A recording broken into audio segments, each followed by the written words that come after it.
It's the Gift of Gaming podcast. It's the end of another month. Say goodbye to May, but say hello to May's news.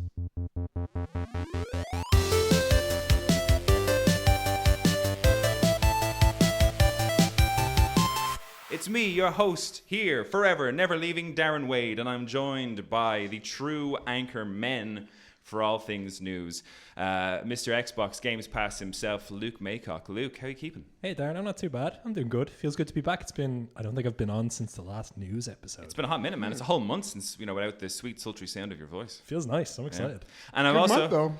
Good month of news. And that voice you hear just there is the PC playing, console hating, lore-seeking Canadian himself, Chris Robbins. Chris, I almost got your name. I'll get it right next time. Well, I mean, yeah, it's just going to be like one of those memory games you have to do every day. Yeah, make myself better. How are you, man? Oh, I'm doing pretty well. How are things with you? Good. I was just kind of telling you guys before we came in, I just pre-ordered my Final Fantasy 16 Deluxe Edition physical copy because it comes with a cloth map. Cloth. Yep. That's where they got you, eh? No, that's all it takes, Chris. A cloth map. In fairness, I can't rag on you too much because I think the last collector's edition game I bought was Dark Souls 2, and it came with a map that I was pretty stoked about. Yeah, I was. But I got it, and I was just like, "Oh, this kind of actually feels like shit." Like this, and then you play the game. And I you were regretted like, everything with that purchase, but hopefully yours is great. Yeah, I'm sure it'll be fine. Don't worry, something. My only fear is because I'm very pumped to play Final Fantasy 16. Like super excited. Very excited to see if the Final Fantasy genre is back up and running again after what was I wouldn't say a full failure, but 15 wasn't ideal. So I'm really excited to see if it comes Hasn't together. been a good mainstream one in a while. I would say since 10. Yeah. That's I mean, and some people might say that's a bit harsh. A lot of people like 12. I think the storyline in 12 is great, but the likes of 13's crap. I think it's crap. 14's amazing, but it's an MMO. It doesn't count. Yeah. And then 15 was it was a fun road trip, but not a great game. The fishing was fun. Well, it wasn't even that fun of a road trip. No. To be fair, it was just. Do you know what it was? It was our road trip, with all the horribleness that comes with the road trip as well. Car breaking down, being assholes. Yeah. It was go good. figure shit out. Yeah. But yeah, no. So I'm super excited for that. But my worry is that whole thing, because we were just having a little discussion, which we probably will put into an episode about the whole digital versus physical. And I'm really excited to play it, but I do hope it arrives on the day. I've heard a lot of stories. Interestingly enough, during COVID, I had ordered from GameStop. I had pre-ordered The Last of Us Part 2, and I had pre-ordered some other game that came out around the time. Final Fantasy 7 Remake. Final Fantasy 7 Remake was 2 days late, which broke my heart. The Last of Us Part 2 was 3 days early. I had a copy of that before it was ever. Yeah. So they just arrived at my house, and I was like, what the hell is this? So, it's, I don't know if it's going to come on time or not, but we'll see. Harkening back to, a while ago, we made a pizza bet on this here podcast about the release window of Final Fantasy. I was ever skeptical of Square's horrible track record of delivering a mainstream Final Fantasy or Kingdom Hearts title when they say they're going to. I'm pretty sure this will literally be the first if they succeed. Now, if you get your copy in July, does that still count as a delayed release? Well, I mean, for me, I don't think so. For me personally, yes, Luke. But I mean, as the official release, you're still going to be getting me and Chris a slice of pizza, Okay.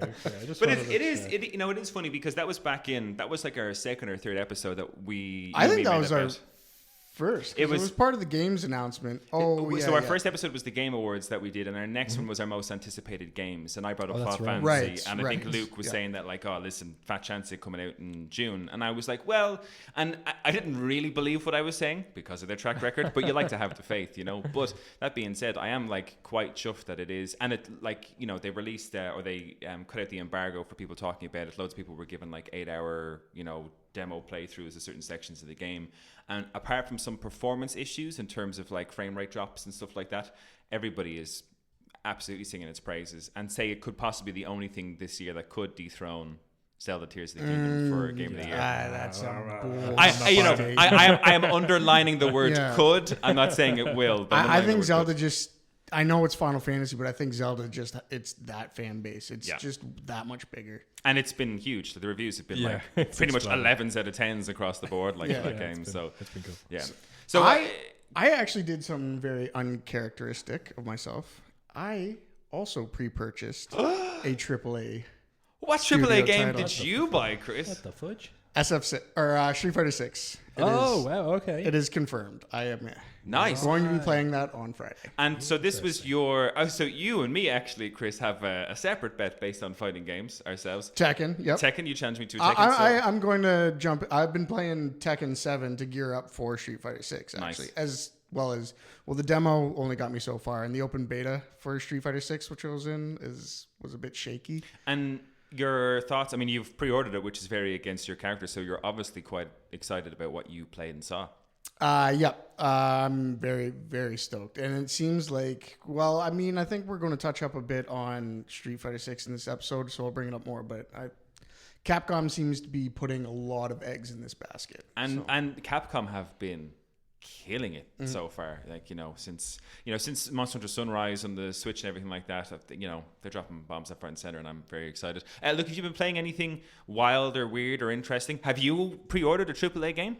Oh God, no, never. Stay strong, man. Yeah, I'm gonna be one of the unfaithful. I was tempted with Tears of the Kingdom coming out. I was tempted to pre-order that. Financial situations didn't line up properly for that to happen, so it'll be another month or two before I get that in my hands. But to answer your original question, have I been playing anything weird? Yes, pretty much always. I'm playing something weird. My Game Pass pick at the moment is Immortality. Do you remember that going up for a bunch of game awards back in? It's how to describe it? It is it's a game where you look through a lot of film on a moviola. And it's a real actors and actresses actually acting out certain scenes. Is that the one I'm thinking? Oh about? yeah. It's all live action. The whole thing is live action. And you're just picking pieces of film and doing something with them. And the part of the freaky fun of the game is figuring out what the fuck is going on. Why do I have a collection of clips on Moviola? You can press on the Xbox. You can press the Y button at any stage to look around the screen, and you can pick certain things, and they will link you to another clip in the connection. And the game is kind of trying to figure out what's the connection. Why are they doing this? Why does the controller rumble over certain parts of certain scenes? And things get really creepy really fast. Creepy. Oh yeah, it's very psychological thriller horror kind of genre game, and it doesn't bill itself well. It might, but it's a game that the experience benefits a lot from not knowing a lot about it. So I won't say anything else. But having fun with that. Other than that, I've been making a game actually. Oh, just for funsies. Pray tell. Or do you want to hold off your secrets until I'm you? Very down to talk about it. It's a tiny little game. It's a game called Pong. So there's going to be two paddles, one on either side of the screen, and a dot, and you can't let it. We have an art club, and every month there's a new prompt for the art club, and the prompt this month was cowboys, and I had been messing around a little bit with the Pico 8 fantasy system. I don't know if you guys are super familiar. Chris seems to know. I have no fucking idea. It's just like an 8-bit overlay for games. Yes, sorry, yes, okay, yeah, I'm in. There's like a mini game in Celeste where you can do like I know the exact one. You can play all of those Celeste games on the Pico 8. All the cartridges in air quotes on it are free. They're all PNGs, that's the format that you save it in. It contains all the code and everything. Really limited memory and really limited tools that you can use to make your game. You've basic pixel art, you've basic music making in it, and you have a little script editor text editor for writing your code, and you have a little terminal window for running your code and running the game, and that's it. That's the whole thing. So I've been working on a game called Red Dead Redemption. Nice. I was literally going to say, are you making a Red Dead Redemption 3, Luke? I'm doing a Ned Dead Redemption where you play as Ned Flanders in the Wild West, and you get challenged by various roaming cowboys to a duel, and you have basically 3 buttons that you use. You use a combination. There's basically 2 buttons for the Pico 8. So imagine a Game Boy controller, and you have a D-pad as well. That's basically the whole control scheme. But in this game, in a duel, you will use 1 button to swing your poncho back, another button to draw your gun, and another button to shoot. And you are honor bound, because you're Ned Flanders, to do all the fights honorably and properly and follow the proper timing. And so it's a time-based reaction game, and you have an honor gauge. You don't have a health gauge because you never miss. You're the fastest hand in the West. But as you progress through the game... Oakley, I love that, like, you know. As you progress through the game, you start to come across more unsavory characters who might cheat in a duel, and you have to start to weigh up whether you're going to sacrifice your honor in order to stay alive or to stay the best hand in the West. So that's Ned Dead Redemption coming to all your... I would only get halfway through that game because Ned Flanders I've often been compared to from The Simpsons. Oh, I can't unsee that. And I quite like the old honor bound thing of Ned, so I think if I was playing that game, I'd just let myself. I mean, if you have to die, you got to die. Like, I'd rather go. Like, you know, power to the player. Ned Dead Redemption, I love it, man. It's gonna be fun. And you keep. I don't know if you're like actually making it as a proper game, but like keep us up to date and let us know when you know. Oh yeah, it's a tiny little pixely sprite based game. So yeah, for sure. If I probably will finish it because it's very important to finish projects when you start them. If you want to improve it all. Yeah, I know. I just put it on the shelf and let it collect dust. Yeah, easier said than done. So yeah, I will finish it eventually. Maybe not in the next week or two, but hopefully in the next week or two. Nice. I'll let you know. Good. Do keep us up to date. I like that. Ned Dead Redemption. You heard it here first, guys. So I'm going to go through some housekeeping because I'm rubbish at housekeeping. I'm really bad at it. And this go show you how bad I am. When we did the last Games Club, which was Hogwarts Legacy, I was like giving people like a month in advance this was coming up. Next week is the Games Club. Surprise, motherfuckers. Next week is Games Club. If you have been playing or want to play Advance Wars Reboot Camp 1 and 2, give it a shot or get through some more of it because myself, Craig and Colin will be sitting down to give a full review on that, and we're also meeting up this weekend to do a couple of multiplayer battles just to get a full feel for the game. So I'm looking forward to that. That'll be fun. Today there's no post show for our scheduling. Sorry for our post show listeners, but you know you'll get one next week. Don't worry about it. Like it'll be fine. Everything's going to be okay. And then afterwards we've also got so for the post shows, if you want to listen to them, you like the content you hear and you want to hear more of it, like we do Would You Rathers. I ask guys tricky questions. I put things onto people without them knowing anything about it, see how they manage. So posters are pretty fun. If you want to listen to them, go to patreon.com/thegiftofgaming. And for the price of a coffee a month, you could be getting loads more bonus content and listen to the sultry sounds of all our voices. And it's well worth it. What else have we got on my list? No, that's it. I did it. Hey, I did housekeeping. Yeah, housekeeping. It's done. So we're going to hop into the news, guys. And maybe it was a busy one. And it's funny because we had a list of like 11 or 12 news items that we were willing to talk about. And we've kind of shortened it down to about 5. Yeah, it seemed like everyone was kind of like leaning towards different articles too. So yeah. Different tastes. The things we're not talking about today, and it's worth checking out, I think, or maybe not worth checking out at all, is the Gollum game is awful. That's all you need to know about that. I'd completely forgotten about it. I was like, oh yeah, there's my news, is that game existed. I saw early pictures for that and I was like, that's a really interesting art style for Gollum. I hate it, but I hope the game is good. So now there's nothing in that game for me if it's a bad game. But we'll start off with our first news piece, and this is coming. This is all about discrimination payouts coming from Riot Games and Activision Blizzard. So this is from IGN by Anthony Wood. This is dated May 5th, and just for all our listeners, a lot of just to make the episode easy to listen to, we've kind of cut little bits and pieces from the articles. If you want to listen or watch or read, Jesus, Darren, get it together. If you want to read the full article, we'll leave the links to all the articles that we take from on our bios. Have a check out there. It's all good stuff. So this is coming from IGN by Anthony Wood, dated May 5th. So over 1,500 Riot Games and hundreds of Activision Blizzard workers are receiving compensation after the companies settled lawsuits for gender discrimination, workplace harassment, and other serious grievances. As reported by Axios, the new details come by way of a court filing by Rust Consulting, which managed the settlement process on behalf of the claimants. Back in 2021, Riot Games settled a class action gender discrimination lawsuit, agreeing to pay former and current workers compensation from a pool of $100 million.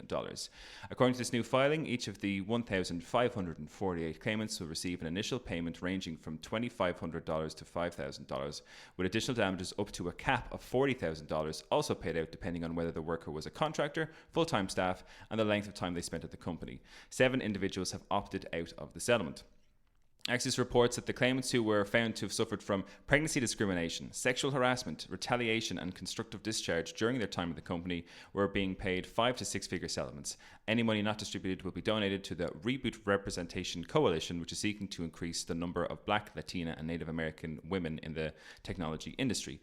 The 2021 lawsuit came as Activision Blizzard grappled with a case brought by the California Department of Fair Employment and Housing, which saw claimants seek compensation for the company's alleged culture of discrimination and harassment. Litigation with the California Civil Rights Department is ongoing. Why can't we just be nice? just be nice, and you don't have to pay out millions. Yeah, no to people. shit. And you know what? I imagine we're going to see, like, this is only the beginning. I think the whole like Blizzard stuff paved the way, and now people are realizing is like, oh shit, I don't have to put up with this anymore. Yeah, like you can take down these people. Yeah. So my question, based on the article, is because the sad thing about the Blizzard one is the CEO. I can't remember the guy's name, but he's meant to be a very unpleasant fellow, and they can't really get rid of him. I can't think of his name, but he's kind of still on the board. Only another company could come in and buy them out and do whatever the fuck That's they what want. I'm saying. My man. Gentlemen, calm yourselves. We'll get to that news item, yeah. okay? But do you think that this will create the wave of change in the industry? Yeah, I mean, this is definitely going to be part of it. I think there's also like the reality is we just kind of have to let the old guard die out. Mm-hmm. A lot of antiquated like views and opinions still roaming out there, and I don't think it'll be as prevalent in younger generations.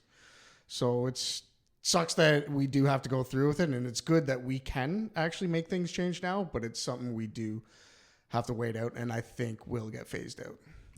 Yeah, only a matter of time. Let the children do better. Yeah, the kids will do better. Yeah. There's a lot of antiquated views out there. There's also a lot of like shitty current views around like women and women's place in like the workplace and stuff like that. A la Andrew, what's his name? The weirdo who was done for sex trafficking charges in Romania. Andrew. Oh, Tate. Oh, yeah, Tate. Yeah, Tate. Yeah, that fella. There's a lot of like even the young generation do have their little pocket of misogyny. Yeah, that's true. I think it's fantastic. Like just across the board. Misogyny? No, not misogyny. Misandry. Hate men. No, I think it's really great. Like it's easy to, I think, and you'll see a lot of people in a lot of spaces point fingers at this and say that it's a virtue signal or it's a this or it's a that. But the bottom line is that there were, and definitely still continue to be, a lot of women being treated unfairly because they are women.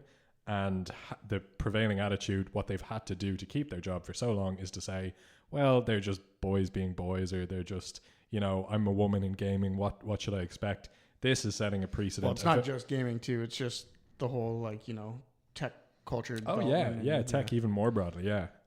But this is great for loudly setting a precedent of, and it's great. I love that the article goes into specificities as to what they were claiming over and what happened. So you had pregnancy discrimination, sexual harassment, retaliation, constructive discharge during their time at the company. So it's not just like it's not just sexual harassment cases. It's like all parts of what like being a woman in the workplace is, and factors that you have to take into account. I imagine being like discriminating against pregnancy. It's just like, oh my god, you're having kids. It's just like You'd be surprised, but it sneaks in there in a lot of ways. It's so batshit crazy to me. It feels totally backwards that happens in 2023, but it's really tiny, subtle, like infrastructural things, like not having rooms for pregnant women or women who are breastfeeding, like rooms for pumping and stuff like that. Really tiny little infrastructural changes. Just there's been no incentive to meet those claims. Like you kind of have not-for-profit groups working towards those ends and charities working towards those ends, and that's wonderful. But it's great to see some of the big dogs have their feet held to the coals and to be made to fork out and for this to be made really, really public. And it's a long time coming, because I remember during the pandemic I used to go for walks and I'd throw on podcasts, like gaming podcasts and stuff like that, and listen to it. And even back then in 2020 and stuff like that, they were talking about the Blizzard stuff, but like people's complaints were dating back for like 5-6 years previously in the workplace. And I was like, fuck, it is about time that like they are being held accountable. And there is, like, I think there was horrible things where that the guy's name, who I can't remember, who was probably a good thing, I don't want to give him any publicity or whatever. But like they even had like, his room, they had a name for like his office and stuff like that. All that kind of, really it was shady really shady, like all that kind of bullshit. And I was like, I find it amazing because my workplace is fairly standard. Like it's not fucking. I'm not living in the ultimate utopian workplace, but it's not a piece of shit either. And I just can't imagine that those kind of cultures could exist and do exist. I'm just like, it's mental, way overdue for this kind of stuff. It's nice to be received from it, and it's easy to, as we are all men, it's easy to turn a blind eye to it as well, and to just like, because it doesn't become our problem at any stage unless it's our partner suffering from it, or our parents or our sisters or something like that. But not until then will our attention be brought to it. And it's great to shine a light on it. And I would love to think that there are women out there working in gaming or in tech who felt like, if they felt that they had to take this behavior and put up with this behavior before, that they hear this and go, hang the fuck on. No, I don't. This is like, clearly we don't have to put up with this. Here's the groundwork. I'm gonna go and do the same. Real cultural precedent for change. Here's what happens if you don't like treat us as equal, respectable humans in the workplace. Yep. This is what's going to happen. Which is like, that's the part that I hate. Like that sentence alone is like, you don't just treat us as equal normal humans. Like, oh my God, guys, it's just be kind. Just be kind. It's easy to reduce it down, but because to the other side, to the defenders of this, they could seem like harmless jokes, like, oh, we're just kidding and stuff. Lads, boys being boys, lads. Oi. But if it gets to what they don't notice is like, maybe the joke is so inappropriate and makes someone feel afraid or insecure in the workplace, and it becomes a place that they hate going into every day, but they have to because it's their job, and they just feel like they have to put up with that shit. And that's why I only make fun of myself. Safe. There's nothing Safe like territory. like self. Actually, that's not true. I make fun of Darren all the time. Yeah, my ego is the smallest it's ever been since I met Chris. Like, you know. We'll go on to the next story. Chris, this is one that was close to your heart. You put myself and Luke onto this one, and this is about Street Fighter 6's accessibility options. Accessibility options. I didn't even notice. No, this was a thing until I watched I think it was actually like Maximilian Dude or something. He did a reaction to kind of like Street Fighter 6 showcase of like all the features and stuff. And I don't know why this grabbed my attention so much, but it was the accessibility options. And they had, like, I've watched other videos where they turn everything up to max. And it's just because I've always imagined being like, if you were visually impaired, a video game is got to be just an absolute write-off. Like if you're talking about a shooter or even a platformer, how on earth do you play it? How do you play it? There's no visual feedback, so it can't even be that fun. Yeah.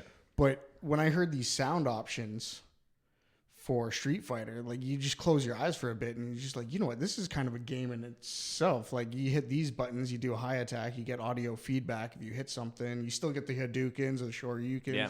If you do the move right, you can hear the beeps increasing as you're getting closer. So like it was just kind of fun in my head, and I was like, "Holy shit!" Yeah, like gaming has a real possibility in just being available to everybody. Because it's funny because it was like I was watching because you put the YouTube video up where they had the sounds, and I'll go into a bit more detail in the article in a second. But they had the sounds, and what I couldn't get over was the beeping increased when the two characters on the screen were closer to each other, so you knew you were in range, and the beeps changed if they were doing a high, lower, mid attack.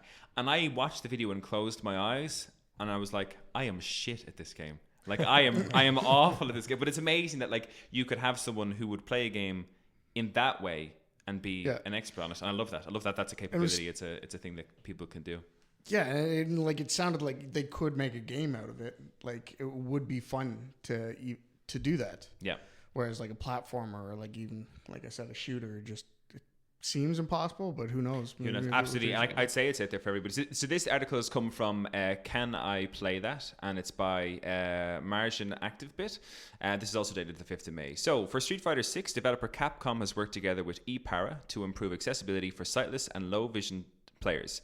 Among other things, ePara is known for organizing accessible esport events. One such event is the Shingan CPU, a Street Fighter tournament exclusively for blind players. Which is awesome. Wild. Awesome, right? Holy man. Like I didn't realize all that was going on in the accessibility community until I read this article. Because it's just, we're blessed. We're so privileged that we don't have to worry about any of those things. But I'm glad that these things exist, you know? Yeah. So for Street Fighter 6, ePara was brought on board to evaluate and advise on the sound design to improve the accessibility there. Working together with blind players has resulted in a number of additional sound effects that are new to the Street Fighter series. These features are also demonstrated in a video showing two fighters moving towards and away from each other and performing performing several attacks. The new sound effects communicate several important bits of information, such as the distance to the opponent, and the beeps of this effect are quite obvious in this video.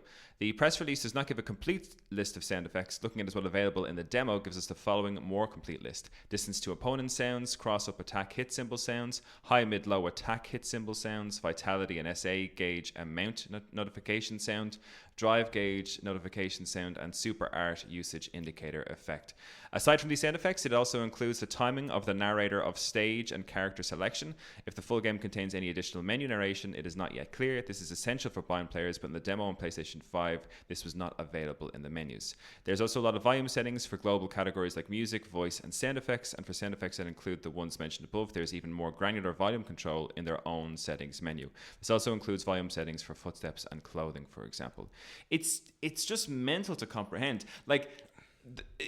So the video that you showed, they didn't need to either. They didn't need to. And they're just like, you know what? We've given all of our longtime fans so much in this game. We're going to give a whole lot to all the other people that so they can start Street Fighter and they can enjoy it too. But it was I listened to those, or listing off all the sounds that are available in that video, and the only I was closing my eyes watching that video and listening to it with headphones on, trying to see can I, and the only thing I could focus on was the beeping to let you know if you were close or far away. All those other sounds about the gauge, the notification sounds when you're building up damage, I was like, I can't focus on any of this. So for me, when I think that there's people who are playing in tournaments that has to do with our privilege, though. No, but that's what I mean. But it's incredible that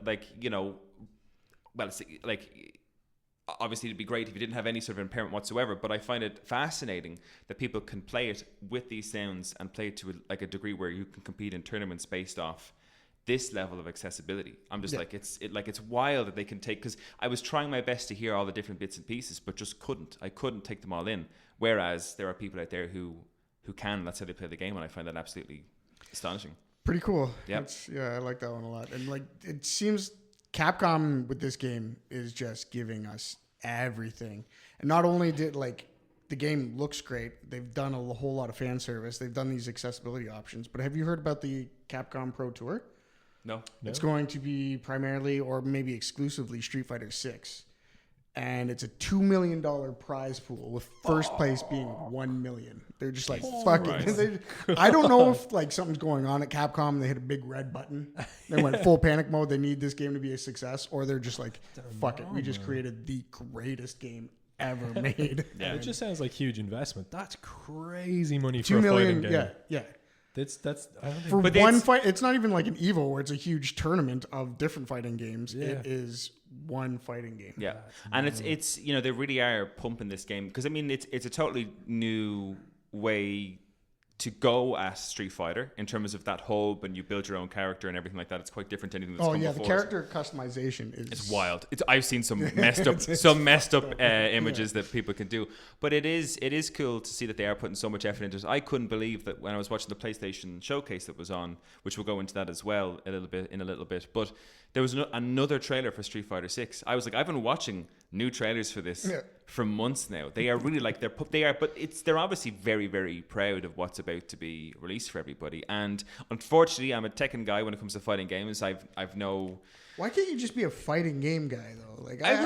So hang on. So when I say I know what it is. Darren hates blind people. That's what it is. You heard it here which first. is why he made an audio podcast.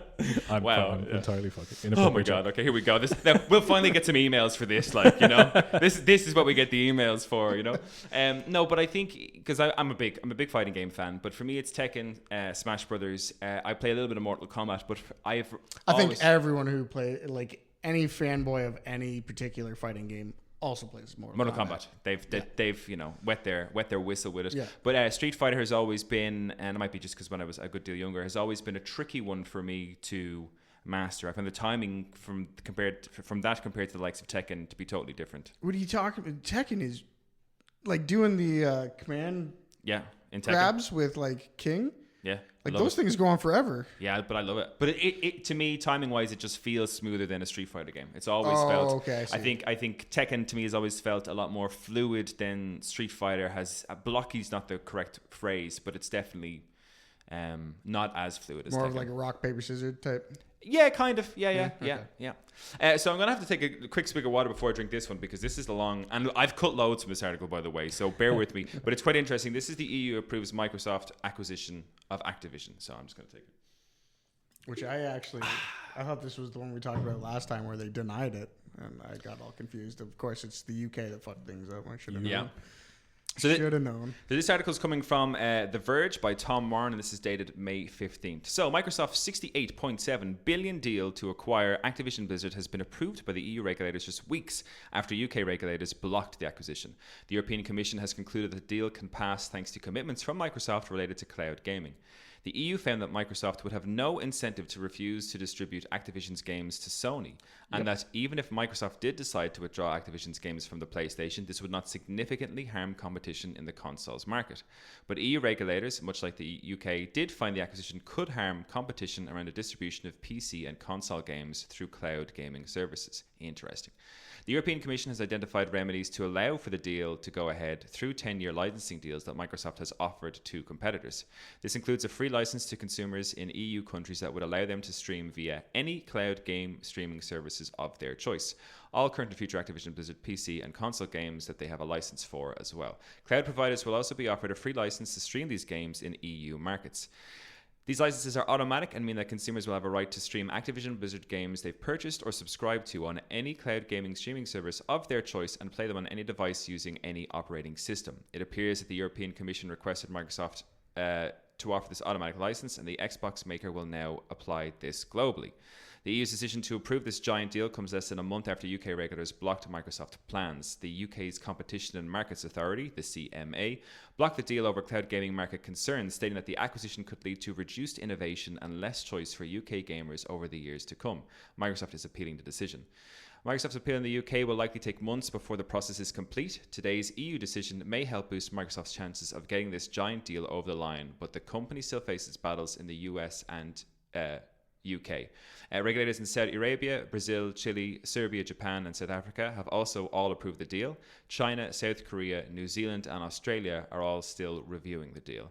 Microsoft's next big hurdle is regulatory scrutiny closer to home. The Federal Trade Commission sued to block Microsoft and Activision Blizzard's deal late last year, and the case is still in the document discovery stage. An evidentiary hearing is now scheduled for August 2nd, so we're still months away from knowing the outcome of that case. There's a lot going on for them. Yep. I mean, it's hopeful. It's 70 billion, so it's not going to be an easy thing to work through. So you guys are still you guys want that you're on team Xbox take absolutely. Activision. Okay. Absolutely. Yeah. I mean, either way, end of the day, it doesn't really affect me because I don't really game on console. Yeah. So, yeah.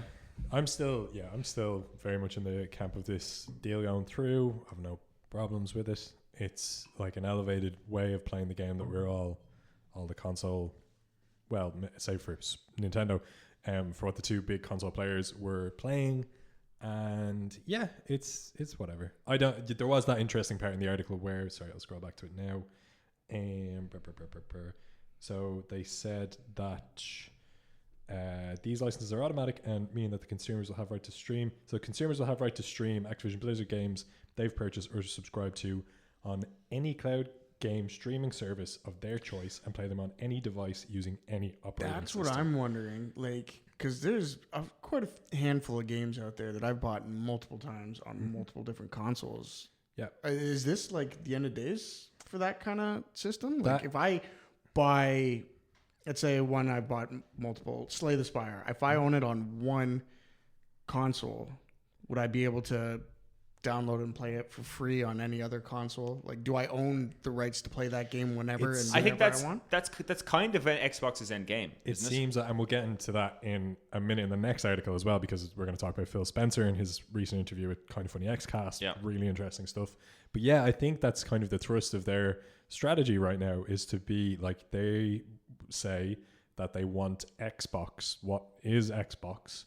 It's not going to be like the consoles at the core of their brand. Again, we'll talk about this in a second. But they want, when people think of Xbox, they want them to think of, I think, in my words, I think they want to think of Xbox more like people think of Steam now.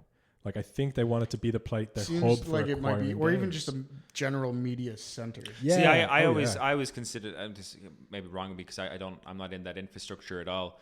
But I always thought they just wanted it to be like the app that was on everything, like the Netflix. Like you get your smart TV, there's Xbox.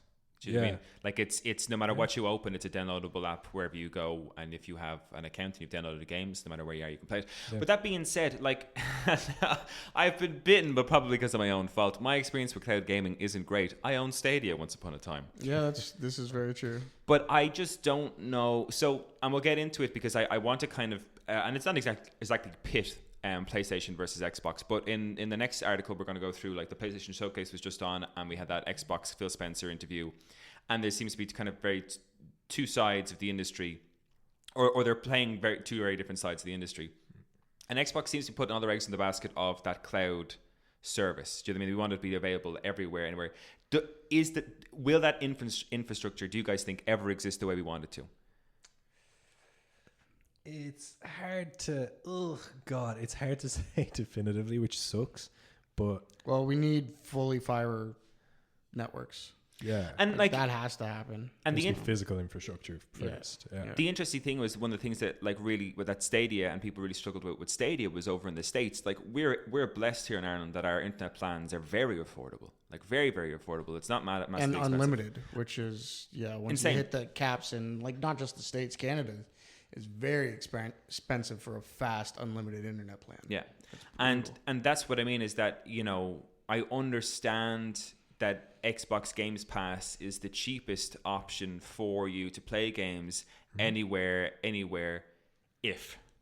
Yeah, Do you know what I mean? If cloud gaming works. And that's the big thing. Whereas, and I was having this discussion that I've gotten back into physical. I don't think Games Pass, those aren't all cloud gaming, aren't they? Aren't Not they all of physically them. downloaded on your console? Not all. Yeah, no, there are a few that are cloud gaming, and you can Yeah. like filter by streamable games. But what I mean is, Most of them are it's down. kind of the line, and that's what they're saying is, that's what everybody's worried about, is that Xbox will have potentially the monopoly on cloud gaming. And, like, you know, me as a PlayStation fan, and I don't hold anything against anybody, but kind of well deserved, because they put in the groundwork. They are the best one out there for it. The competitors like Stadia came in and crumbled, and they're gone. So, I mean, if they have the monopoly, I believe they've worked for it. So, like, Yeah. someone come up with something that is better value for me, and I might entertain it. Do you know what I mean? Yeah, and definitely better than the Q Lite. I mean, like, if that's your biggest swing, then yeah.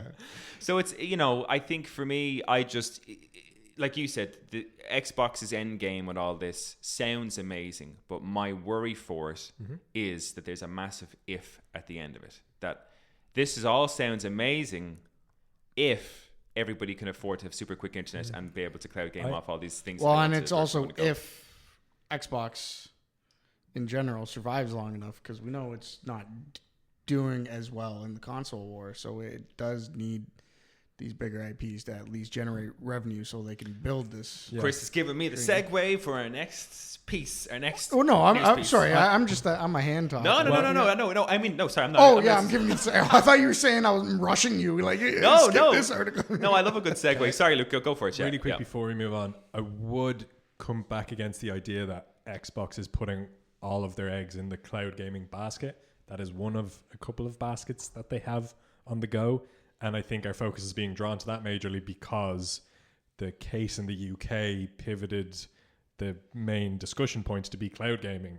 All of a sudden, their acquisition of Activision Blizzard is really bad for the it cloud wasn't even gaming until market. reading about that case that I even realized that they were doing anything to, or like, But it's- trying to push cloud gaming. I But didn't it's even know. But it's not even the UK. So the EU had no problem with any of it, with the exception of cloud gaming, where Microsoft had to come back to them and agree to certain terms to get that over the line. Yeah. So I mean, it's not just the UK that pointed it out. I think that's kind of seems to be the worries. I mean, in the US, they're being sued for what would be what did they say, an unfair advantage or whatever else in the cloud gaming spectrum. So, but again, it's like, I was very much against this at the beginning, because I looked at it purely from an asset perspective, and that, like, there's a cake, and how many slices does everybody get of the cake? And if you buy Activision Blizzard, you have, you know, 50% of the cake on top of everything else that you have, because it's the biggest, the apps. I mean, 68.9 billion. Like, no other publisher, creator, developer is going for anything near that kind of money. Like, Well, they have been buying a lot of sinking ships lately, and I mean, trying to Bring them back up. To really quick, before we move on to really quick, I'm trying to find it in the article, but I can't quite. Maybe you could guide me to it, Darren. Oh no, here. In the article at one point it says the European Commission has identified remedies to allow for this deal to go ahead through 10-year licensing deals that Microsoft has offered to competitors. These include free licenses to consumers in EU countries that would allow them to stream via any cloud game service, blah, blah, blah. We talked about that but that part's very important because it says via any cloud gaming streaming services of their choice. Yeah. But 10 years from now, it might not be. 10 years, like, and that's my problem with it as a whole is that, you can do it like 10 years, next 10 years, do it wherever you want. And then you hit that point where it's like, now you can't share your Netflix password. You know, now we want you to only ever use it on this platform. Yeah, but 10 years from now is also like, it's a Nintendo might have the most powerful console by then. Okay, Chris. Or Call of Duty might not be something that anyone cares about in 10 years' time. Like their competitive advantage could be totally gone if they mishandle this opportunity in 10 years' time. But that's like way more generous of a licensing agreement than I ever thought you'd get out of this. Like Microsoft agreeing to a decade of like. Because the initial stuff that they were kind of tooting online was that they had offered Sony 3 years here and there. Yeah, exactly. But I think that's the important thing is that to take all these and hoard all these IPs that are, I suppose famously cross-platform, like the Call of Duty and things like the Call of Duty especially.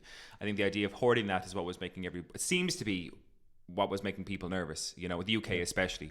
So interestingly, if the whole worry is the cloud gaming competitiveness, I'm kind of saying, well, hang on, someone else needs to actually get in there to make it competitive. And as far as I'm concerned, it's just Microsoft. So, you guys go ahead. But it's the licensing for those games that I worry about.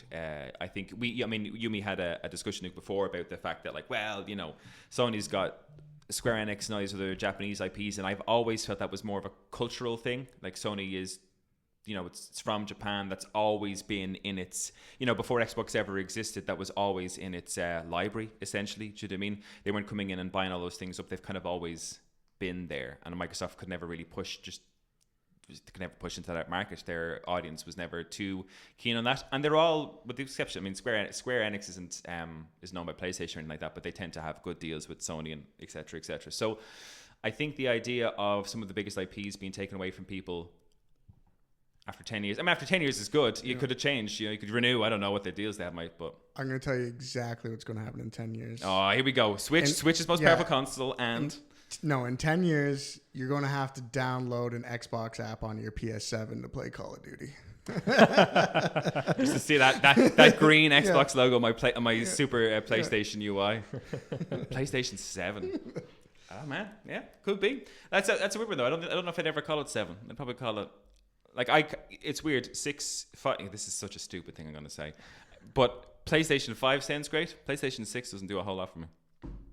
Well, as a name, their naming scheme has been pretty consistent so far. I don't think it's going to change. PlayStation 1 through 5. So this next news article is this is more of an open debate. I've kind of stuck 2 stories together that happened in May that I think are important in the console. I hate to say war because I don't like the idea of everybody from the same community being pitted against each other. So let's say the console debate per se. So there was an interview with Kinda Funny Games. They have a show called Xcast where they just talk about Xbox games, and they got Phil Spencer, CEO of Xbox, onto the show to discuss kind of recent things that had happened. Redfall had come out. It was very poorly received. It was one of their big exclusives, supposedly. And up to this point, there'd been so many cut-off dates from their showcase in 2022. And the showcase in 2022 based itself, like at the start of that showcase, it was like everything you see here will be available in the next 12 months. That was kind of their whole jam. And so many things crossed that line of like, well, that's not going to make it, that's not going to make it, and so on and so forth. But interestingly enough about that interview, and I've listened to, I'm a big fan of the Kind of Funny guys, and they actually they did an episode the day after saying they were very surprised how that interview went. They kind of thought they were going to have a bit of tongue-in-cheek laugh with the CEO of Xbox, but he was very candid, very open, accepting of... Took it like a champ. Oh my God, yeah. And like some of the stuff he was saying, just like, these companies have a proven track record at making these games, like the specific game, and they do it very well. But if they come to me and they say they want to try something new, I'm not going to say no. I'm going to let them be creative and, you know, try to develop something out of their comfort zone. And I was just like, man, this guy is actually probably a great fucking boss bloke to work for. Yeah, he seems to have a great attitude to that. Like particularly in the article, he was responding to community feedback that Arcane releasing Redfall, they're stepping outside of their comfort zone in a way that they weren't capable of doing. And he says he just doesn't believe that. He doesn't believe that any studio should be pigeonholed. If Rare wants to make Everwild, let them fucking make Everwild. And if Arcane wants to make Redfall, let them make Redfall. Let the creative people be creative, and they're there to like lift up game studios and like help them to do their best work. I've had a bit of a glimpse of that, knowing someone who worked at Rare over the years and seeing how I remember hearing about Everwild a while ago, and him talking about there's a few projects on the go at Rare at the moment, like behind the scenes that have Luke's got the deep dish. Yeah, which I'm definitely not going to talk about because that'd be bold. But it seems like Xbox have in the past, and he touched on this in the article as well, that he wished that they were better at, it's in my notes somewhere. Oh yeah, he says that they need to improve on engaging with games that are already in production when acquired by Xbox. So a lot of the time, one of the things Microsoft has done terribly in the past, which he's owning a bit here, which is great, is they'll acquire a studio. Oh, and then just been like hands off with what they've been doing? Basically guide them away from the projects that are way further back in development. They're like, okay, that's all well and good, but we acquired you. We need you to prove your worth to us. Get your most far progressed game over the line. We'll give you the resources, funnel everything into that. We need a produced game. Go. But then again, like I said, the tiny little bit of insight I got from a place like Rare, seeing on the inside like how Sea of Thieves was the all hands on deck, pardon the pun, Nice. for getting that out and finished and then filled with content. And when the last part of that plan started to come into practice, they really started to branch out in a lot of different directions with a lot of different project ideas, one of them being Everwild. So it seems like, I love Phil Spencer's attitude in this interview. He's a great PR man as well. Like, he really does a good job of making you feel sorry for him. One of the things he said, which I thought was wild as well, I talk about putting yourself on talk about putting the noose around your own neck. Funny enough, I think they talked about how a lot of people on Twitter were calling for his resignation, blah, blah, blah. Mm-hmm. He was like, I get this. I'm really overpaid for what I do. Yeah, oh my God. I was like, you're a brave man, Phil. Yeah. So the reason I wanted to bring this up was, and you kind of touched on it about... He's probably, you know what, you can probably get away with it because he's probably that one like ray of hope in the company. Big time. There's so many people that are probably just stressed out, and he's just like, man, relax. And you could see by his attitude, it's like, that's what I like. And that's what I thought was amazing with the interview, was that you've just had a game that you thought was going to be marking up in the maybe high 70s, 80s, and it's getting dumped down in the 60s. And like the very next day, you're on a podcast fully transparent and open about all the failures that have happened here. And I was like, I don't really think in the industry at that level I've seen anybody come out and be like, we got it wrong, this sucks, we're sorry type thing, in such an open way. But one of the things he said that I thought was really interesting, which is why I wanted to kind of bring in the PlayStation showcase on top of this, just so we could have a quick like Xbox PlayStation discussion on where they're at the minute. Mm-hmm. One of his quotes was really interesting, and you touched upon it earlier, Chris, saying that they need IPs, and this was what he said during the interview. And he said, I see it out there. I see commentary that if you just build great games, everything would turn around.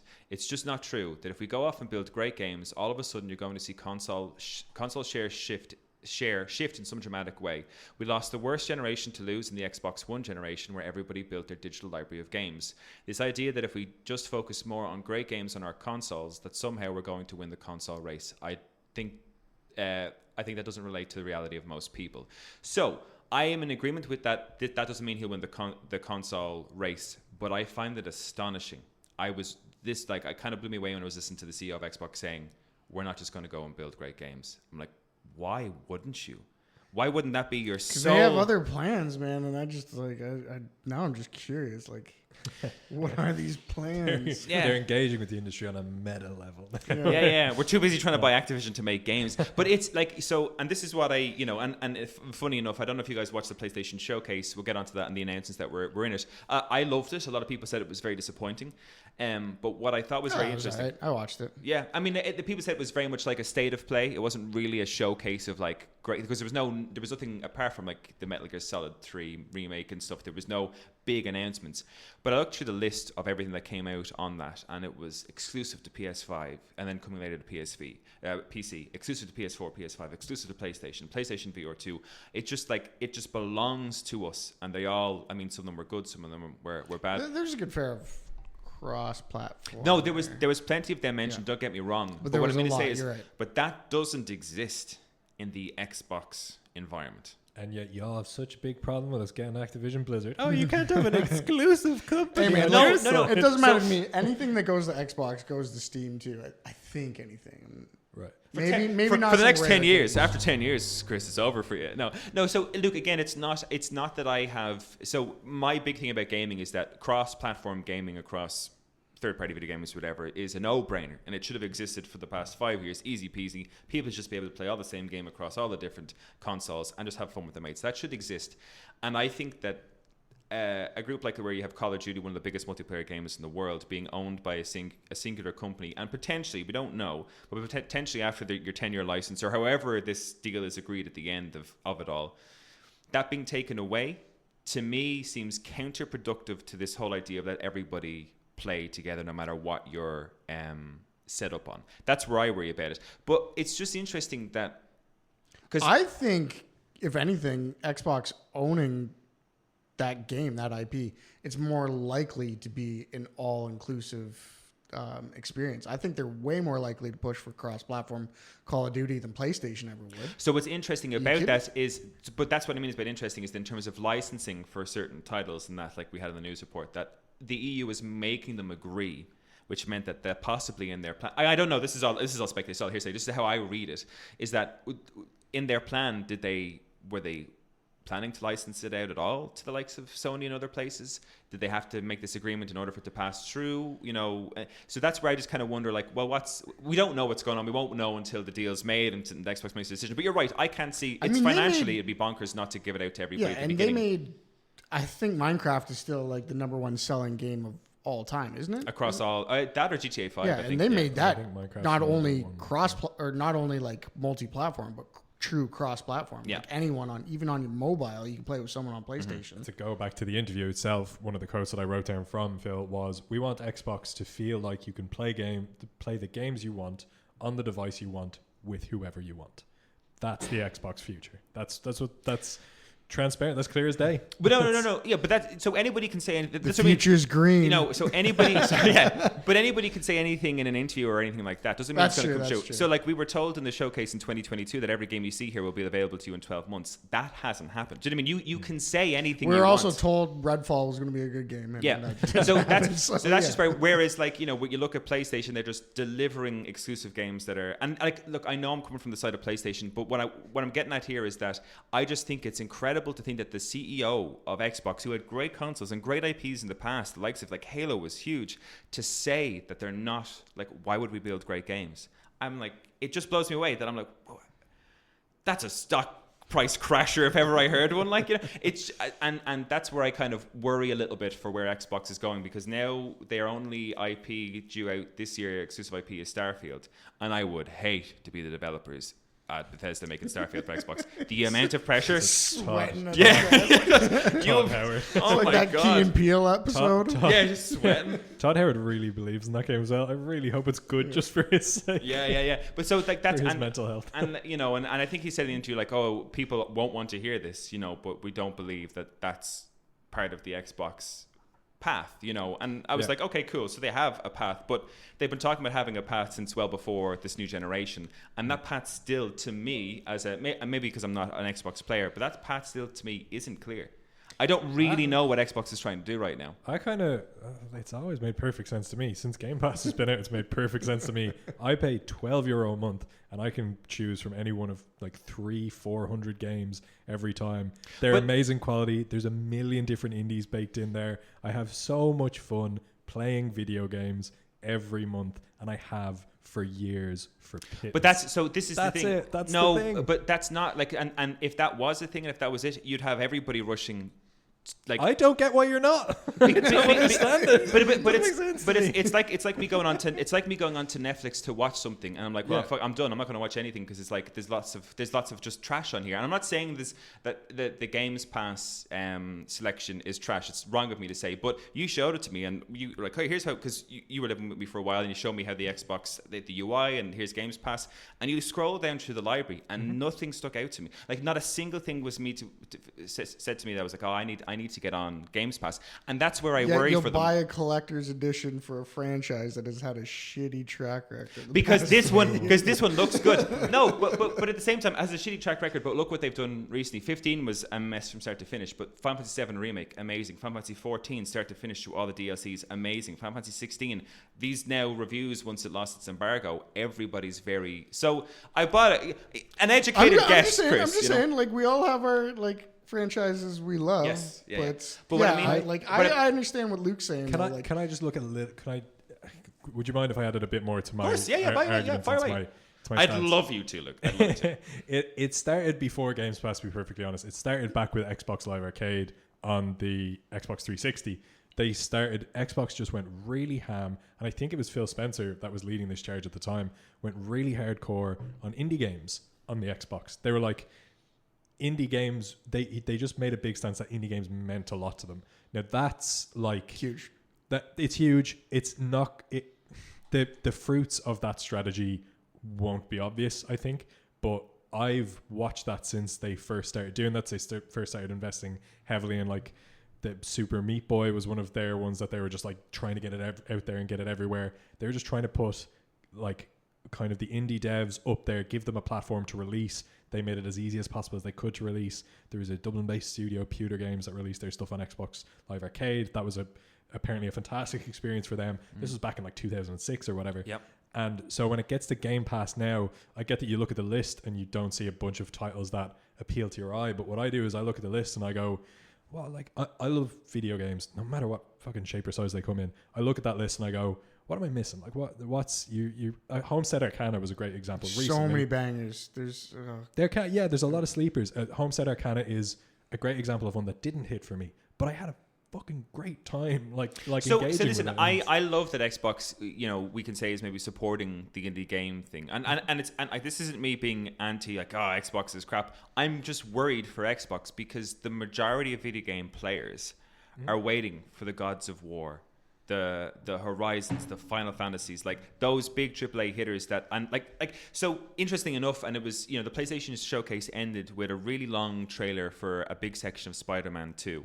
That release trailer has had like tens of millions of views of just the Spider-Man section of it, because that's what like the majority of gamers are looking for. Like big name like Spider-Man, like, and Insomniac Games, who made an incredible first Spider-Man game, and then now they're making the second one. That's what everybody's rushing to, and like the evidence exists for, if you make great games, people will buy your shit. Yeah, and for Phil to come out and say, why would we build great games? That's where I'm like, that's where I just think it's just so wild. It's like, it's so obvious as to why you wouldn't. And like Halo, man, I was so sad to see that Halo, the most recent, was it Infinite? What would they call the most recent? Infinite. I was so sad that wasn't well received, because my only real experience with Xbox would have been, Luke, back in yours with Kev playing Halo through it, and I loved that game. And they had I believe everything in their arsenal to make an incredible Halo game. Had they really, it's like when I see things like Redfall, when I see things like Halo, I'm like, do you really want to make a good AAA game? Because these aren't really hitting. And like Halo, I think it should have been easier for them to make a really good Halo, Yeah, no, I agree. I honestly, like, I think your point is like super valid. It does, I don't totally agree with Phil Spencer that I think it is the case that like you drop bangers like Tears of the Kingdom, people kind of go, well, I can maybe afford a Switch. Like this, people are going crazy for this. I like video games. Like this looks great. I want to be a part of this movement. Yeah. And yeah, it is reflected in like the view counts on like the Spider-Man trailer and people like holding these up as beautiful pieces of art, really polished games. And I love that PlayStation does that well. If I could give a bit of a more slightly cynical take, Of course. on like, and I'm in the Xbox camp, but this is going to be a kind of a cynical take of what maybe a bit too meta of a take on what Phil was trying to do here. We just talked about the merger is trying to go through with Activision Blizzard at the moment. It behooves Phil to downplay what Xbox are doing and are capable of and where they're at the moment. For him to publicly downplay their stake and their potential and their potency in the gaming industry will help the case of getting Activision Blizzard over the line a lot easier. I know that's a super cynical take, but I think it's all a game. No, but see, and like this is where I don't know if part of it's all a game, because everything that he said was true. What I liked about that interview, and especially the guy Paris who was on that interview, and like people should really check out that interview. It's mental to see a CEO of such a big company coming out and being so candid with people and like looking very much depressed. Like he is not having a good week when he comes on. But Paris, who's he's one of the interviewers on that show, he's a big part of the Xbox gaming community, and he was like, "You haven't delivered on," or it's like, you have attempted to deliver, and he like Phil even interrupts and says, "No, we haven't." Yeah. So like I know what you're saying in terms of downplaying, but nothing he said was false. Like everything that he said was true. Redfall was a bad game. All these things that were showcased in 2022 didn't deliver, haven't delivered. We've heard nothing, and we should have. And now everything's about, because the excitement for people, I think, about video games nowadays is the big AAA. I know there's a whole camp out there that love indie games. I'm an indie game player very occasionally. I'm not looking for the next big indie hit. That's just me. But I think I'm in the camp of, I would say, the majority of gamers looking for the next big IP. Chris is looking at me being like, I've never bought a AAA apart from fucking what did you just buy? Street Fighter 6. Yeah. But I think that's the majority of gamers at the minute are looking for like the big IP with the big name, the God of War Ragnarok, and you look at the Zelda stuff. The Zeldas that are guaranteed to become gamers are looking for good games. No, just like online competitive experience. I think that's where most of the gamers. It's funny because we're coming at League of Legends. That's the single most played game out there, competitively, and it's just not just competitively. Like there's numbers like across the board. 10 to 12 million active players a day playing one game. It's a wonderful self-hatred simulator. Yeah, my God, just people striving for that money over and over again. Yeah, so it's but it's just. I'll move on after this because it's because I could go around in circles, but Xbox and their infrastructure and the fact that they own like the likes of Bethesda and things like that now, they are armed and have the resources, I believe, to make incredible exclusive games. And I shouldn't be promoting this because they're games that I would miss out on if they did start doing that. They don't want to make exclusive games though, I don't think. But okay, so maybe, this is the thing, maybe they don't want to, but that's what I mean, is I'm starting to think they should, because I believe personally that Xbox are really falling behind, even Nintendo at this stage. Like, to me, when I think of like who's really performing, and especially in this generation, and I know Switch isn't really considered this part because it's still the Switch, but to me it's PlayStation, Nintendo, Xbox. Like, and that's, to me, is an easy call. And that's not me because I'm a PlayStation team member and I love PlayStation, but I look at it and look what's out there, and I have to say to myself, PlayStation have to be winning that. Like, the other thing too is like Xbox has kind of like wedged itself into actual PC gaming. Like I could sign up for Game Pass myself and just play it through Windows. Right? But this is what I mean, is that you could have done that. You can do that. Have you ever? No, I still have hopes of jumping back to Linux. Like, I'm a different breed. I'm a different breed of PC gamer. I love Linux. I just something's got to be done about the easy anti cheat. I haven't even paid for a Windows license, so I have a permanent watermark at the bottom. It's like, not an official. It's just like, please activate Windows. And I was like, never. I ain't paying you shit. You can't do anything. But it's just interesting that at this stage, and it was funny because the start of the month was bracketed by this interview, and the end of the month was bracketed by, or close bracketed by, this PlayStation showcase, where they were the ones that got to announce the Metal Gear Solid 3 remake. They had Final Fantasy 16. I mean, if I go through like their exclusives, Spider-Man 2, all the VR games, I'm going to go through them. I don't think they're too much to talk about. Street Fighter 6 again was in there. What have we got here? Towers of Aghashpa. If you saw it, I thought that looked incredible. That looked kind of cool. Yeah, it looked really good. The Metal Gear Solid collection has only been announced for PlayStation. I don't know if Switch or Xbox are getting this that. is the one I thought was crazy. Because I was like, oh man, what is going to be the ultimate announcement here? And I was just like, Spider-Man, really? But so Why wasn't that Metal Gear? Like, that should have been Metal Gear. But Remake. you and me are on the same page. I thought the biggest announcement in that was Metal Gear, but there's a huge amount of people that are been dying for, my brother included, are dying for Spider-Man. Yeah, Spider-Man 1 hit really hard with Did a lot it? of people. Yeah. It So- popped off in sales and reception. Yeah, I have Spider-Man was a huge game. I So haven't we've played got it, but I know it was. Yeah. Okay. So we got Fair Game, PlayStation 5, Helldivers, PlayStation, Phantom Blade Zero. Helldivers was a weird one because you guys, like, it's a recently game I've started playing. never even fucking heard of it before, and you guys recently started playing a bunch first of one. it. Yeah. And now all of a sudden there's a Helldivers 2. Helldivers 2, yeah. And then they had this other one called Phantom Blade Zero, and Sword of the Sea, which is the successor to Journey, is a PlayStation exclusive. Oh, is that in Unum? That's a successor? Yeah, from the makers of they did Abzu as well, didn't they? Journey, Abzu, all those. Yes, they did Abzu, yeah. But like that, and Journey is an incredible game. That's exclusive to PlayStation, and that's a big deal because Journey was a big deal. Like Journey for a lot of people was a big deal, and that's what I mean is like PlayStation's able to do this, and to me, it's so successful that I look at Xbox who've got the capabilities, and I'm wondering why aren't you? Like, why aren't you making games that would make me sit there in my house with my PlayStation being like, well, maybe I'll get an Xbox. Journey you know? was a fun game, but it doesn't draw a crowd. Like, nobody bought a PlayStation so they could play Journey. Like, No, you but- literally beat it in 45 minutes. Journey was Just go available over for your everything friends. though, wasn't it? When it first came out, but that was a PlayStation exclusive. So was Yeah, it? it still is a Oh, never PlayStation mind. exclusive. There you go. I mean, Xbox have very few console exclusives. Like they have Halo, and that's on Xbox. and PC. Redfall. And they gave up on... Well, Redfall was day one release on PC too, or on Steam. Sorry, Okay. I should distinguish between... A I pure guess exclusive. anything that's going to go to Xbox is going to go to Steam as well because Xbox is now also on It's integrated PC, in that, so yeah. it's just like why not sell it on Steam as well? Any device, any OS, any screen. It's the future, man. That's what they want.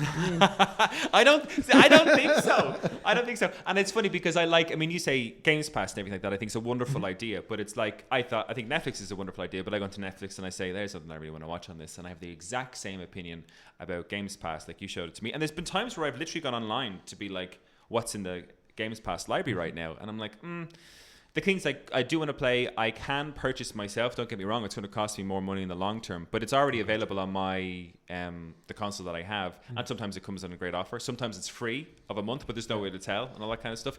And then at the same time, I can get my God of Wars, my Horizons, my Final Fantasies, my Spider-Mans, my those things that I think are some of the biggest games. I think if you were to look at the games that are winning Game of the Year recently.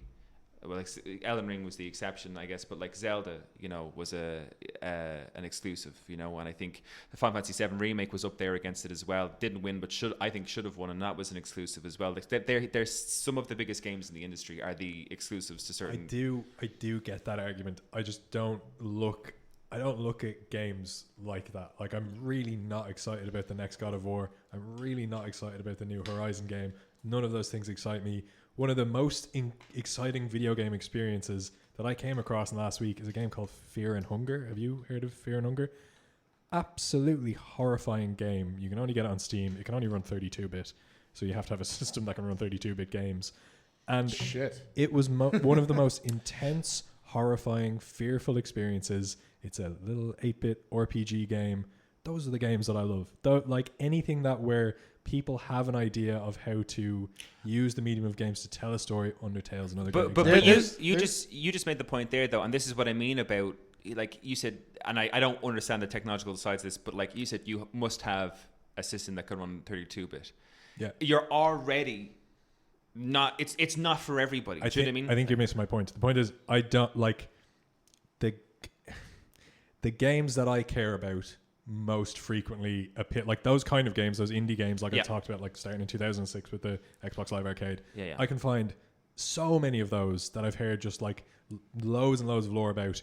Like if I'd never played Subnautica, I have the Subnautica games on it. That's how I played Subnautica. That's how I discovered Outer Wilds, my favorite game of all time. Yeah, true. It's all through Game Pass, a subscription service that's just I passively pay for, and I just go on, and who knows, I could just discover my next favorite game of all time. I discovered my favorite game of all time in the last like 3 years. It's like a better gaming experience than I had with Pokemon when I was a kid and with Final Fantasy when I was a kid. I'm still discovering new experiences like that all the time just by having like this library of games that are creative and beautiful and exciting, and I just want to dive in, and I have a next up queue that stretches back, and every one of the games in that queue I'm super excited for, and it's great. It's a really lovely gaming experience. Honestly, that's what it comes down to for me. I don't pay a lot of money. I get fucking hours of pure fun and joy and entertainment from it. I don't see what the problem with that approach is. No, I know. I don't. I've never said there's a problem with that approach. But what I mean to say is, and again, this is the crux of my argument, for the CEO of a company to come out and say, we don't believe that creating good games is a good idea for a gaming console, I think that's madness. I think Xbox Games Pass is great, but for them to say to themselves, you know what, we don't think creating good games is a good idea. And it's almost said, like, that's what I mean. It was almost said in a way, it was like, we don't believe that works. And making people come to consoles. Yeah, and I'm look at the amount of people that probably bought a Switch to play Breath of the Wild, and who now bought a Switch to play Breath of the Wild and Tears of the Kingdom. You know, and now the Switch is different. It's a more affordable bracket, all that kind of stuff. Mm-hmm. But I think it pulls a certain amount, and I think it's just important because that's the thing, is I've never been pulled to Xbox, and I want to be pulled to Xbox. I'd love for Xbox. Like, if Kingdom Hearts 4 came to Xbox exclusively, I'd buy the shit. I'd buy an Xbox. We all have that one game that, like, if they announce like a Bloodborne 2 on PlayStation, I'd be like, fuck, well, here I go. They got me. Yeah, we're deep enough in the industry. Yeah. Okay, well, I guess we'll finish up our news episode there, because we are rolling on. But guys, it's been so good. Thank you very much for the little debate there at the end. I love it. I appreciate it. I was good. Who knows? We're just talking shit. We don't know what we're talking about. We don't know. We're not professionals. Yeah, don't take our word for it. We're professional game players. Oh, I guess no, we're not even professionals. Whatever. We're hobbyists. Yeah. I hope you enjoyed this hobbyist conversation. Yes, this has been the Gift of Gaming podcast. Chris, Luke, thank you so much for joining me again. Check out our extra content on patreon.com/gift of gaming. If you want to get involved in the conversation, you can hit us up at our email at thegiftofgamingpodcast@gmail.com. And to all our listeners, thanks for sticking around, and keep enjoying the gift that is gaming. Peace out. See ya. Ciao, ciao.